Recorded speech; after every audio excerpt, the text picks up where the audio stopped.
telefónica con Adrián Carrizo, quien es el secretario de Educación de la provincia. Vamos a hablar con él. Buen día, Adrián. De este lado, Oscar Moreno y Adriana Parra te saludan. ¿Cómo te va? Hola, ¿qué tal? Buen día, ¿cómo están ustedes?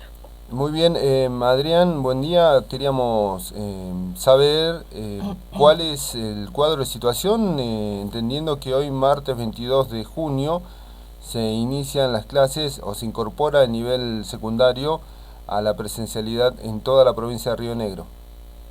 Sí, la verdad que con la decisión que ha tomado la gobernadora de poder no solamente retomar las clases presenciales en los distintos niveles y modalidades de la provincia, a excepción del departamento de General Roca, también en conjunto con esa decisión se adoptó el adelantamiento y la extensión del receso escolar al 5 de julio, así que hoy en toda la provincia de Río Negro, salvo el departamento General Roca, el nivel medio y superior, estarían continuando la continuidad pedagógica, valga la redundancia, en el formato de la no presencialidad, y el resto de la provincia en la presencialidad.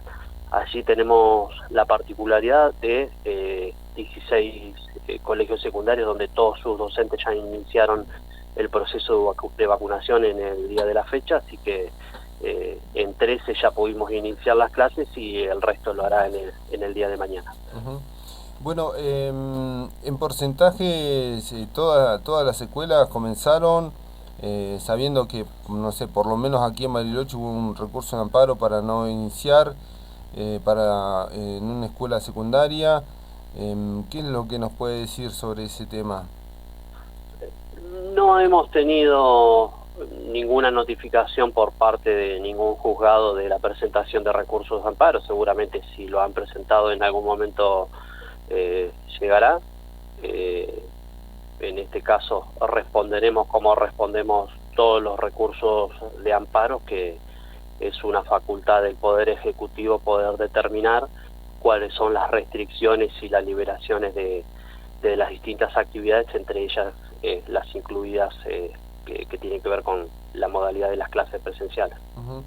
Bueno, recordemos cómo es o cómo va a ser la modalidad, ¿no? Cuando se habla de presencialidad, para tener una idea mejor de esta vuelta o este retorno a las clases en las aulas. La organización es la misma que nos veníamos dando al principio del año. Recordemos que tenemos en vigencia el protocolo sanitario Cuidarnos, que nos obliga a permanecer con 1 metro de distancia en el interior de las aulas.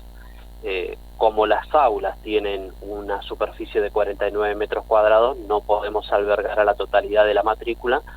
En ese sentido se ha reducido al 50% aproximadamente la matrícula y se han conformado distintos agrupamientos. ¿Qué quiere decir? Que la mitad de la matrícula va una semana y la otra mitad lo hace la otra semana.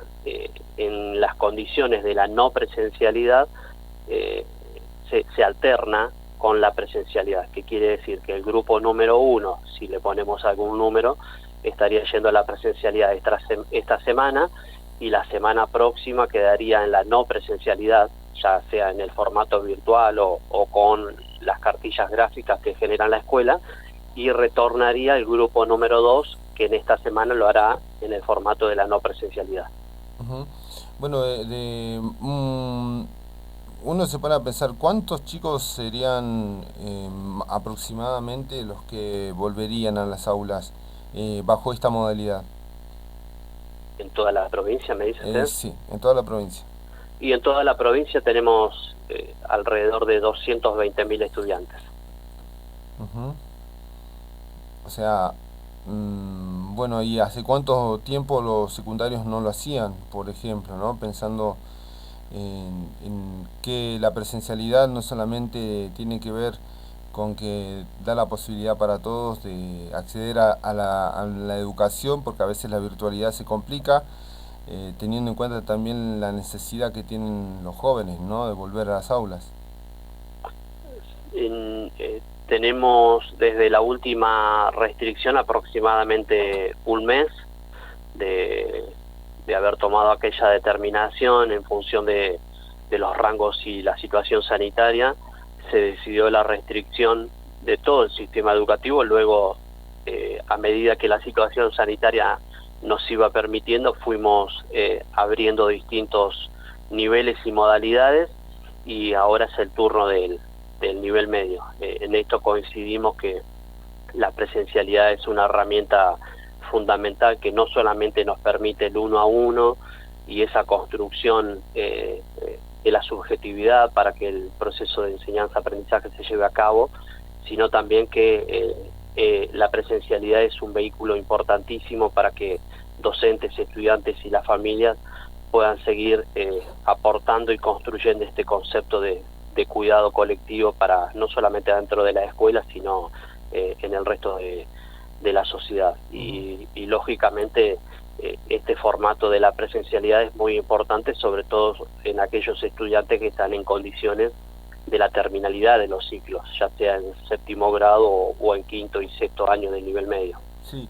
Adrián, ¿nos recuerda las razones del por qué se adelantaron las vacaciones y el por qué además se suma una semana más? ¿Serían 3 semanas de vacaciones? En principio tiene que ver con aportar a la disminución y la restricción de circulación del sistema educativo, sí, en toda la provincia. Recordemos que yo ahora le decía que tenemos 220.000 estudiantes, sumados a los 25.000 trabajadores, prácticamente un tercio de la provincia se moviliza en función y en torno a la escuela. Quitarle movilidad en uno de los meses más rigurosos del año nos permite aportar a este sistema de restricción sanitaria, sin perder de vista la importancia de la presencialidad. Por eso hemos decidido el adelantamiento de las vacaciones, pero esos días recuperarlos en la primera semana del mes de diciembre. Claro. Bien. Bueno, Adrián, con relación al tema del recurso de amparo, ¿no? Si nos plantearon varias preguntas, varios interrogantes, y queremos ahí despejar algunos, a ver si podemos, ¿no? ¿Cuánto es del sector docente que ya está vacunado? Discúlpeme, no le escuché. ¿Cuánto es el porcentaje del sector docente que ya están vacunados? Con los turnos que tenemos organizados esta semana en la provincia de Río Negro, con el nivel medio y superior, estaríamos llegando al 100% de los docentes en condiciones de actividad. 25.000 trabajadores de la educación y personal del servicio de apoyo están siendo vacunados para que Río Negro se constituya en una de las primeras provincias en tener a todo su personal docente vacunado.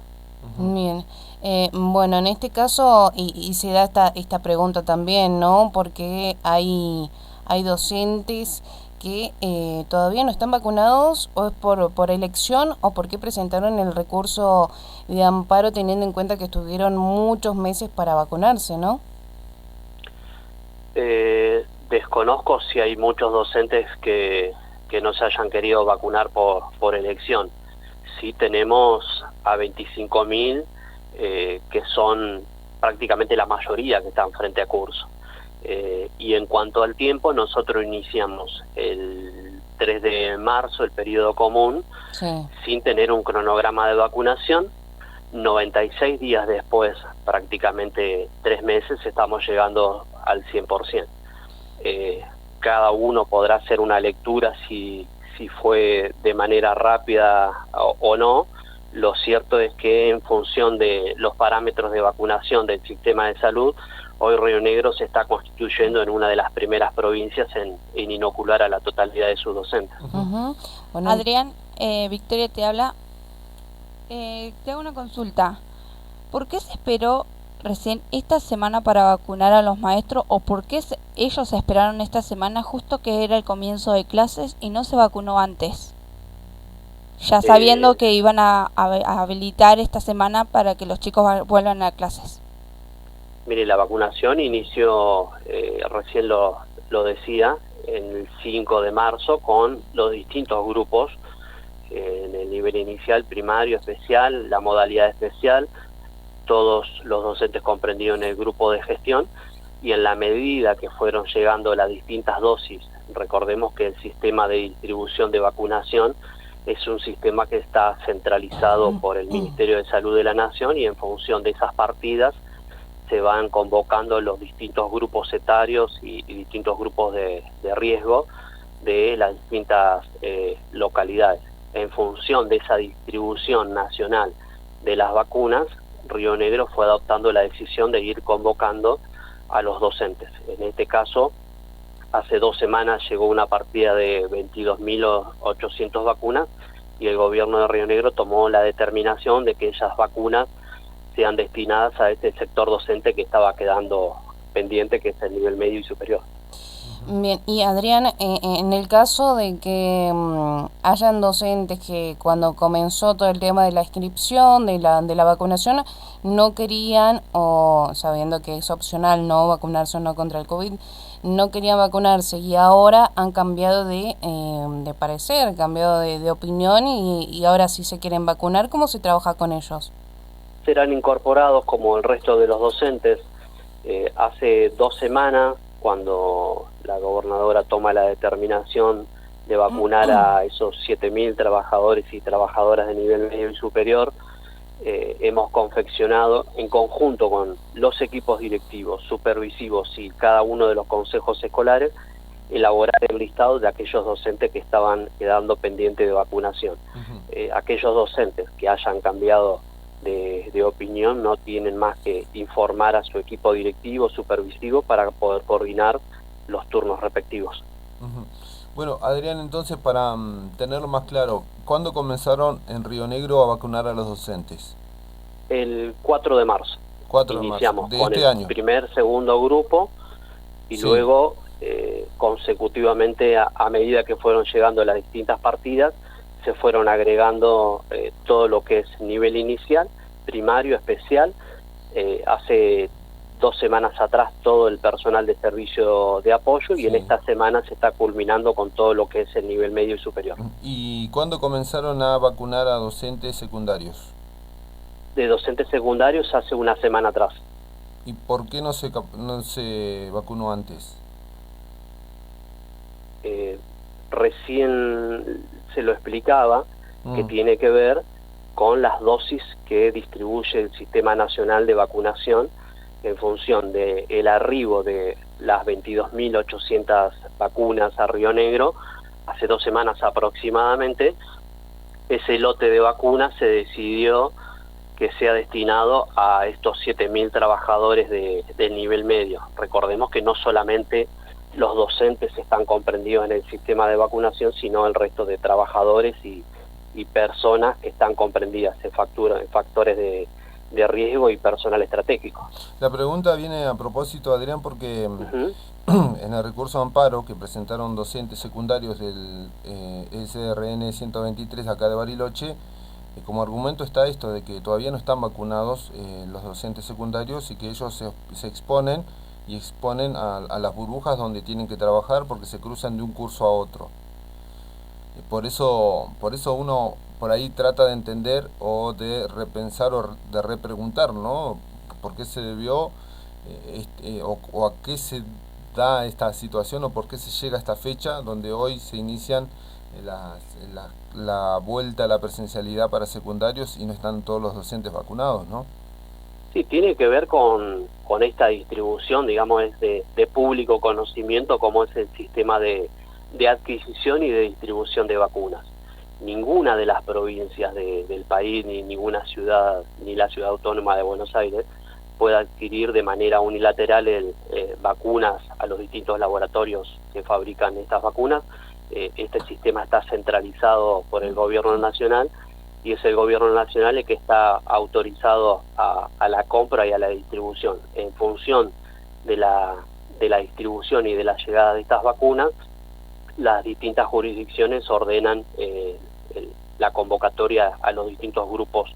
En este caso, Río Negro ha hecho la opción de poder vacunar al 100% de los docentes en el lapso de 96 días. Bien, Adrián, ¿se pensó en algún momento, o ahora en pandemia, darle como alguna como una suspensión a los maestros de que de un colegio están en un aula y después se van a cubrir a otro colegio, en otro aula, en otro grado? Porque hay varios maestros que tienen varios colegios con su misma materia. Discúlpame, pero no te entendí la consulta. Claro, porque en cada colegio tiene su burbuja. Entonces, sí, ese maestro tiene que estar con esa burbuja. Pero muchos maestros se van a dar clase a otra burbuja, a otro colegio. ¿Se le llama la atención a ese maestro? Porque tienen que quedarse con su burbuja cada maestro. Oh, mire, eso no es así. Los docentes tienen organizados agrupamientos. Es un concepto muy distinto al de burbuja. La burbuja no se rompe, y en este caso los docentes, no en el caso del nivel medio, porque recordemos que nuestra escuela secundaria rionegrina en el 2017 instaló la posibilidad de la estabilidad de los cargos docentes, llevándole mejores condiciones laborales, pero también la posibilidad de titularizar toda la carga horaria en un solo secundario. Sí sucede eso en otros formatos escolares, como son las escuelas técnicas y secundarios de adultos, donde depende cómo se dé la situación de contactos estrechos o por eso se hace un informe de trazabilidad en conjunto con el hospital. Si esos contactos tuvieran alguna dificultad, se hace un informe previo para ver si corresponde o no aislar ese agrupamiento, pero de ninguna manera lo denominamos burbuja, porque los estudiantes y los docentes, al salir del sistema educativo de las clases, sí sería un esquema de burbuja, eso se rompería. Entonces nosotros le denominamos agrupamientos. En esos casos, que haya un caso contagioso o positivo, se hace una evaluación minuciosa de cómo fue el contacto en ese grupo, y ahí entran los conceptos de contactos. Pero son situaciones particulares que hay que evaluarlas de manera particular para tomar la determinación si corresponde el aislamiento a los distintos agrupamientos o solamente a algunos. ¿Y qué pasa cuando hay un docente que tiene COVID y tiene varias secuelas? Depende de dónde se haya contagiado. ¿Y cómo se trabaja ahí? Se le consulta al docente y se hace un informe de trazabilidad, quiénes fueron los últimos contactos en las últimas 48 horas. Nosotros hemos tenido muchos casos de personal de servicio y docentes que se han contagiado, pero el hecho de ser docente no implica que hayan ido a la escuela los últimos días. Entonces se aísla ese docente sin necesidad de poder aislar al agrupamiento, porque en las últimas 48 horas no han tenido contacto con su agrupamiento. Adrián, pero entonces, mientras que se dé cuenta el docente de que tuvo o no tuvo COVID, porque tenés que pasar una determinada hora, ya pasó por 2, 3, 4 colegios, porque muchos docentes tienen muchos cargos de colegio.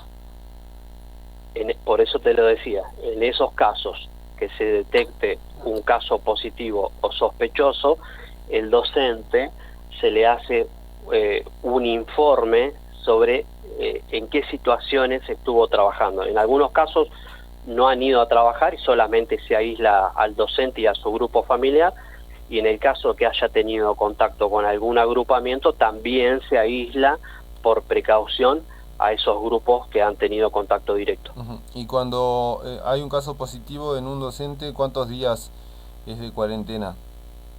14 días lo establece el sistema, nuestro protocolo, y 10 días las autoridades de salud. Sí. Así que, pero tenemos que seguir las indicaciones del protocolo sanitario. Adrián, y obviamente que tiene que tener un seguimiento exhaustivo por parte del sistema de salud.